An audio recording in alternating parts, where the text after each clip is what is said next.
मित्रांनो, या जगात प्रॉब्लेम असतील तर त्याचे सोल्युशन पण आहेत। मी तुम्हाला एका व्हिडिओमध्ये सांगितले होते की प्रत्येक प्रॉब्लेममध्ये लपलेला असतो एक सॉलिड बिझनेस। आणि आज मी तुम्हाला सांगणार आहे 4 असे मोठे प्रॉब्लेम की जर यांना कोणी सॉल्व केले तर तो एक अरबपती बनू शकतो। एक पूर्वसूचना आधीच देऊन ठेवतो की या प्रॉब्लेमचे सोल्युशन शोधण्यासाठी खूप सारे कॉम्पिटिशन आहेत, कारण की प्रत्येक माणसाला वाटते की त्याने सोल्युशन शोधून द्यावे आणि त्याने बिलियनियर बनावे। या प्रॉब्लेमपैकी कोणत्याही एका प्रॉब्लेमला जर तुम्ही चांगल्या प्रकारे सॉल्व करणार तर तुम्हाला पण कोणी अरबपती बनण्यापासून नाही थांबवू शकत। या गोष्टी तुम्हाला अशक्य वाटतील, पण लक्षात ठेवा की जास्त दूर पण नाही, 30 ते 35 वर्षापूर्वी एक स्मार्टफोन हा अशक्य गोष्टीप्रमाणेच होता। कोणीच विचार नव्हता केला की एका फोनमुळे, एका डिव्हाइसमुळे इतकी सारी कामे पूर्ण होतील। तर हे समजून घ्या की या जगात अशक्य असे काहीच नाहीये। जर तुम्हाला सुद्धा असेच वाटते की अशक्य असे काहीच नाहीये तर व्हिडिओला लाईक करून टाका। तर चला बघूया काय आहेत ते प्रॉब्लेम। नंबर 1, प्लास्टिकच्या बदल्यात टिकाऊ पर्यायी मार्ग। प्लास्टिकबद्दल सर्व जग त्रस्त आहे। प्लास्टिकमुळे सर्व पर्यावरण खराब होत चालले आहे। पूर्ण जगभराचे प्लास्टिक मार्केट बघितले तर $700 बिलियन पर्यंतचे आहे आणि पुढील काही वर्षात फक्त प्लास्टिक पॅकेजिंग इंडस्ट्री ही $400 बिलियन पर्यंत जाऊ शकते। तुम्ही खूप सारे फोटो आणि ॲनिमेटेड व्हिडिओ बघितले असतील की कशा प्रकारे प्लास्टिकमुळे प्राणी मेले जातात आणि पर्यावरणावर किती घाणेरडा परिणाम पडत आहे। या जगाला प्लास्टिकच्या विपरीत खूप चांगला पर्याय हवा आहे। एक असा पर्याय जो प्लास्टिकप्रमाणेच मजबूत असेल, रिसायकल करता आला पाहिजे, तितका स्वस्त असला पाहिजे आणि तितक्या सोप्या पद्धतीने बनवता आला पाहिजे। काही वर्षापूर्वीच मी एक व्हिडिओ बघितली होती की कोणीतरी मक्याच्या कणिसापासून प्लास्टिकप्रमाणे दिसणारी बॅग बनवली होती।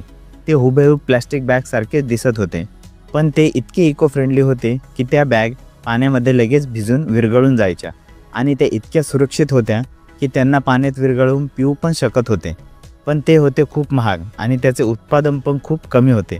तर मग तुम्ही असाच एखादा प्रॉडक्ट किंवा सोल्युशन एकदम स्वस्तात तयार केला आणि त्याचा पुरवठा केला आणि त्याची उत्पादन प्रक्रिया इतकी सोपी केली की ते कितीही क्वांटिटीमध्ये तयार केले जाऊ शकते, तर मग तुम्ही एक अरबपती बनू शकता। प्रॉब्लेम नंबर 2, पाण्याची टंचाई। आपले पूर्व प्रधानमंत्री असलेले अटल बिहारी वाजपेयी एकदा बोलले होते की 3रे विश्व महायुद्ध हे पाण्यासाठी होईल। मला असे वाटते की त्यांच्या बोलण्यात वजन आहे। 2016 मधली एक रिपोर्ट असं सांगते की जगातल्या 9 पैकी 1 माणसाला स्वच्छ पाणी नाही मिळत किंवा तो स्वच्छ पाण्यापर्यंत नाही पोहोचू शकत। म्हणजेच आता सध्याची कंडिशन बघता 2025 पर्यंत जगातल्या पूर्ण लोकसंख्येच्या 10% लोकांपर्यंत स्वच्छ पाणी नसेल। आता तुम्ही बघा भारतात किती भागांमध्ये लोक पाण्यासाठी तरफडत आहेत। यूपीमधील बुंदेलखंड असो किंवा महाराष्ट्रातील मराठवाडा, पाणी नसल्यामुळे लोक आत्महत्या करत आहेत। हे फक्त भारतातच नाहीत तर साऊथ आफ्रिकेमध्ये केपटाऊन शहरात पाणी गायब झाले होते। तर ही पाण्याची प्रॉब्लेम म्हणजे पूर्ण जगाची प्रॉब्लेम आहे। पण असे काही नाहीये की आपल्या जगातून पाणी पूर्ण संपून गेले आहे। खरं पाहता पृथ्वीचा 70% भाग हा पाण्यानेच झाकलेला आहे, पण त्यातील फक्त 3% भाग पिण्याच्या पाण्याच्या लायकीचे आहे। त्या 3% पैकी 2% भाग हा बर्फाच्या स्वरूपात आहे, जो पिण्यासाठी उपलब्ध नाहीये। म्हणजेच ही पृथ्वी धोक्यात नाहीये तर आपण सर्व धोक्यात आहोत, कारण पृथ्वीजवळ तर खूप सारे पाणी आहे, आपल्याजवळच पाणी नाहीये। स्वच्छ पाणी न मिळाल्यामुळे कित्येक लोक रोगांमुळे मरत आहेत। तर तुम्ही स्वच्छ पाणी न मिळत असल्यामुळे त्रस्त लोकांना असा काही सोल्युशन पुरवत असाल की ज्यामुळे त्यांची पाण्याची समस्या संपून जाईल, किंवा घरांसाठी अशी एखादी टेक्नॉलॉजी बनवाल ज्यामुळे लोक पाण्याचा दुरुपयोग टाळतील। त्यासोबतच एक सेवेज सिस्टीम ज्याद्वारे पाणी फिल्टर होऊन शेतापर्यंत पोहोचेल, जिथे सर्वात जास्त पाणी वाया जाते। म्हणजे सर्वात पहिले पाणी घरापर्यंत येईल, त्यानंतर वापरलेले पाणी सेवेजमधून फिल्टर होऊन शेतापर्यंत जाईल। जर तुम्ही हे करू शकले किंवा यापेक्षाही चांगले एखादे सोल्युशन देऊ शकले तरीसुद्धा तुम्ही एक अरबपती बनू शकता। Problem number 3, energy storage. हे तर पक्का आहे की या जगाचे भविष्य लाईटवरच अवलंबून आहे। आपले फोन, आपली इतर साधने, सिक्युरिटी सिस्टीम, घर, बाईक, त्यातल्या त्यात कारसुद्धा विजेवर चालणारेच येत आहेत। सोलार आणि विंड एनर्जीमुळे हे मार्केट अजून वाढले आहे, पण तरीसुद्धा जगातले 130 करोडपेक्षा जास्त लोकांपर्यंत विजेचा पुरवठा झालेला नाहीये। पण मी हे नाही सांगत की तुम्ही वीज निर्मिती करा, ती तर बनतच आहे आणि ती त्यांच्यापर्यंत पोहोचेलच। याची एक दुसरी बाजू पण आहे आणि ती बाजू या विजेच्या प्रॉब्लेमपेक्षा पण मोठी आहे आणि ती आहे एनर्जी स्टोरेज। इलेक्ट्रिक कारला जास्त बॅकअप असलेली बॅटरी पाहिजे, मोबाईलला पण जास्त बॅकअप देणारे बॅटरी पाहिजे. आपल्याला आपला मोबाईल रोज चार्जिंग नाही करायचा आहे. जो पण बॅटरी बॅकअपला ड्रॅमॅटिकली वाढण्याची टेक्नॉलॉजी शोधून काढेल तो अरबोपती नक्कीच बनेल.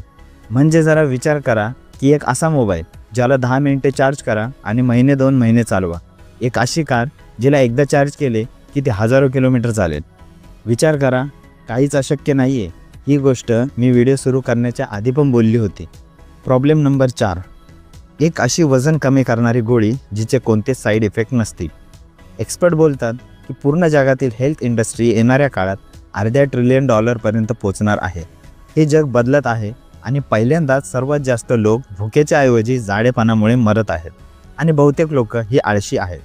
जर तुम्ही अशी एखादी वजन कमी करणारी गोळी बनवली जी खूपच परिणामकारक असेल, जिचे कोणतेच साईड इफेक्ट नसतील, तर लोक स्वखुशीने तुम्ही जी मागाल ती किंमत द्यायला तयार होतील. यामुळेच प्रत्येक फार्मा कंपनी ही रिसर्च आणि डेव्हलपमेंटवरती खूप सारा पैसा खर्च करत असते. हे असे औषध खूप लवकर प्रॉफिटेबल औषध बनू शकते. वायग्रा हे औषध एकटे पूर्ण अमेरिकेत $115 करोड पेक्षा जास्त बिझनेस करत आहे, जे फक्त जेंट्ससाठी आहे. आणि हे वजन कमी करणारी गोळी तर दोघांसाठी असेल तर विचार करा ही एक गोळी किती बिझनेस करेल. तर मित्रांनो, हे होते ते 4 प्रॉब्लेम ज्यांच्यासाठी हे जग व्याकुळ झाले आहे. कारण की या प्रॉब्लेमवरचे सोल्युशन हे लवकरात लवकर पाहिजेत. जर तुमच्या डोक्यात एखादे सोल्युशन असेल तर त्याला तुमच्या डोक्यातून काढून रिअल जगात घेऊन या आणि त्याचे पेटंट करा. या व्हिडिओला तुमच्या मित्रांसोबत शेअर करा. होऊ शकते त्यांच्याजवळ एखादे सोल्युशन असेल. बघा, एक गोष्ट तर पक्की आहे की जो पण या प्रॉब्लेमवरती सोल्युशन देईल तोच पुढचा बिल गेट्स, तोच पुढचा मार्क झुकरबर्ग, तोच पुढचा जेफ बेझोस बनेल. कारण की आता पुढचा बिल गेट्स ऑपरेटिंग सिस्टम तर नाही बनवणार, आता पुढचा mark Zuckerberg social media platform नाही बनवणार, आता पुढचा Jeff Bezos online shopping portal नाही बनवणार. तर या व्हिडिओला लाईक करा आणि जर तुम्ही मला इंस्टाग्रामवर फॉलो करत नसतील तर फॉलो करा. लिंक डिस्क्रिप्शनमध्ये दिलेली आहे. तुमच्या लाईकमुळे मला हे पण समजेल की मला पुस्तकांच्या ऐवजी दुसऱ्या पण व्हिडिओ बनवल्या पाहिजेत की नाही. Thank you for watching. नमस्कार.